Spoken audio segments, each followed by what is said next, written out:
In this problem, we're going to look at optimization. We need to enclose a field with a fence. We have 500 feet of fencing material, and a building is on one side of the field, so it won't need any fencing. Determine the dimensions of the field that will enclose the largest area.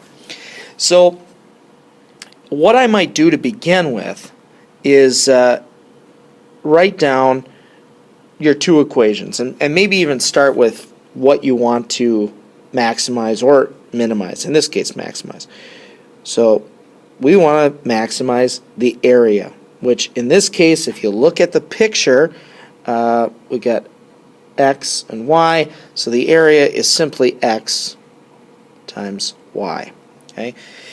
Now I'm going to put a box around this because this is what we want to maximize. This is the equation we're going to play with. Sometimes people make a mistake in optimization of working with the wrong equation for too long.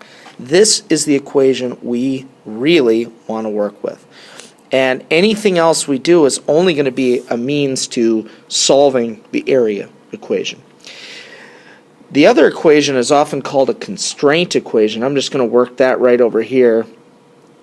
Constraint equation. And the constraint equation gives us some information about x and y, and constraint, of course, means there's some limit to what we can use or what we need to fulfill. We only have 500 feet of fencing. So we don't need any fencing along the building, but of course we need another y there. So that means that if I take 2y, and I add an x, that I can use 500 feet. Okay. Now, we've talked about this before, and of course what we're trying to do is use our constraint equation to get our area equation down to one variable. In this case, I think I'm just going to say that x is equal to 500 minus 2y. Nothing special about doing that, and you certainly could have solved for y, but then we'd have to divide by 2, and I just think this could be easier. So now we're going to use our constraint equation that we created and bring that back to area. But what we want to work with is that area equation. What do we want to maximize? Okay, so area is going to be x, which we found was 500 minus 2y multiplied by y. Okay, so we just substituted what x was equal to.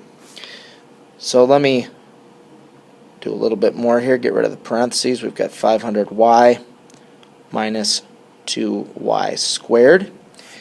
Okay, so this is the area equation. Now, what we want to do, of course, is maximize the area. Maximums occur at endpoints or critical points.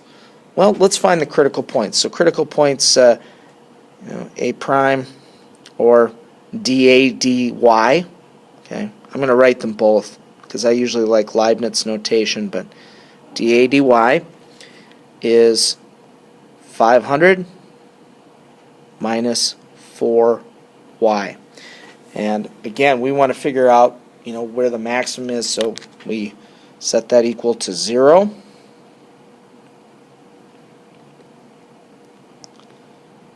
$500 equals 4y.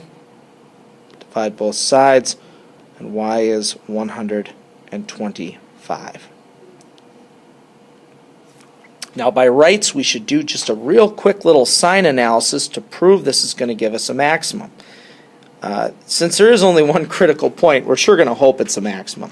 But let's just go back up to our derivative, and if we plug in a number less than 125, like 100, we get a positive value.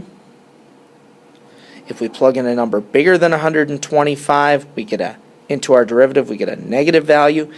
The derivative changes from positive to negative, so the original area function changed from increasing to decreasing.